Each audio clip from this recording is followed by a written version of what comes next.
Hi, everybody. This is Team AquaPedal, and we are going to present our Checkpoint1 presentation for our product. We are Team207 in EGR304. Hello, my name is Armando Pinedo, and my job is team recorder. I make sure that every meeting we have is documented so that in the future we can reference them. Hello, my name is Venkat Rahal. I am the assignment leader. I make sure that everybody stays on track. I do whatever I can to make sure that the assignments are turned in before the deadline.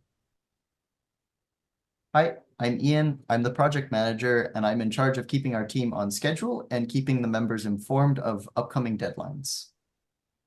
Hi, my name is Shaurim Manglik, and I'm the team liaison. That means I am in charge of all communication between the team and making sure that all the communication channels are up to date. So our mission statement is to enhance the safety and well-being of commuting cyclists and individuals with active lifestyles in Arizona by focusing on heat protection and awareness. The most important part of our team organization and charter was the team bonding and making sure that everyone works well together and we complete all the required work on task and do it efficiently while also maintaining personal relations and interpersonal relations.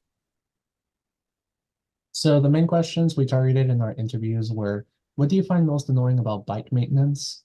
Number two, in your experience, what are the most common issues that occur with cyclists? Number three, how easy do you think it is to see cyclists at night? From a scale of a one being the worst to five being the best. What times do you usually ride a bike or commute? And number five, what do you consider as shortcomings in today's safety features regarding cyclists? So the key takeaways were most people tend to ride when the heat was at its lowest for the day, so usually at night or in the early mornings. And usually people don't go out of their way to ride their bikes during the heats.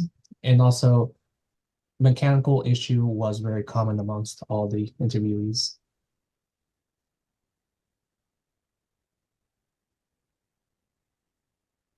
Hello.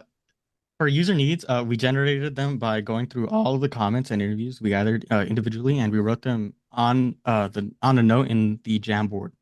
Um, from there, we just got rid of duplicates as a team and ranked them based on sort of what we wanted our product to do.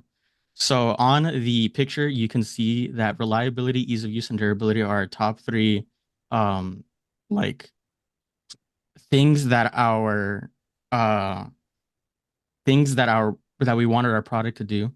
And it aligned a lot with aligned a lot with user needs. As you can see, there's a lot of sticky notes on those those sections. Yeah.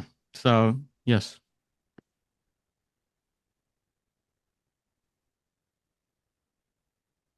All right, so product requirements. The team ranked the user needs based on feasibility of solving the issue. The team then grouped the highest ranking ones based on how likely they were. Number three, from those groups, we selected the ones that had the most items in them and fit together thematically. Then number four, we refined needs into specific requirements that our product would need to solve these issues. So the standard requirement was that the product needs to be very small, very compact, and simple to build.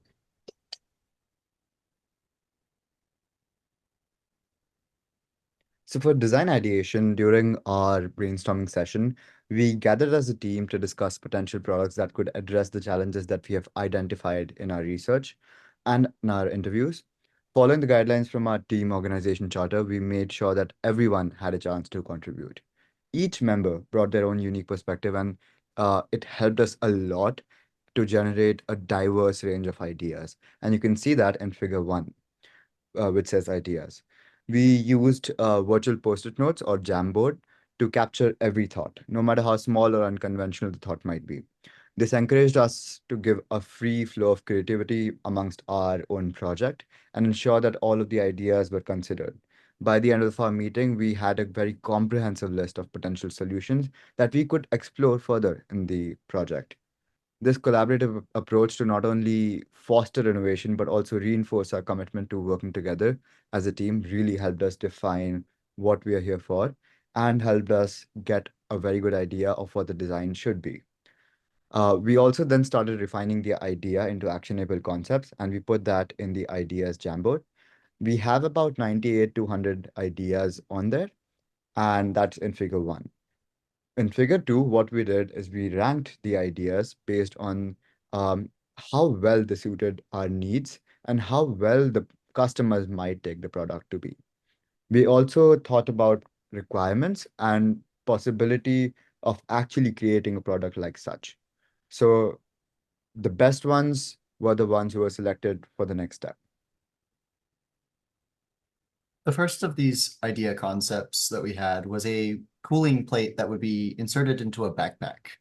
It consists of a plate with water channels in it to absorb heat and move it into the radiator, which would then dissipate the heat into the air. There are 2 fans mounted onto the radiator with a wind sensor to turn them on when there's not enough airflow to cool down the radiator. This keeps adequate airflow constantly moving through the radiator. The second concept that we came up with was a handlebar mounted spraying nozzle that would be able to be adjusted at any angle and sprays a light mist at the user. The device is button activated, and a sensor would be attached into the water reservoir to tell the user their water level and the amount left. The third and final concept that we came up with was mounting a nozzle to the front of a helmet. The nozzle would then be connected via a tube into a small water reservoir and pump that would be held in the user's backpack. We would utilize a heat sensor mounted in the helmet of the user to monitor their heat and mist accordingly. And that's the end of our presentation. Thank you so much for sticking by, and thank you so much for supporting us through the research.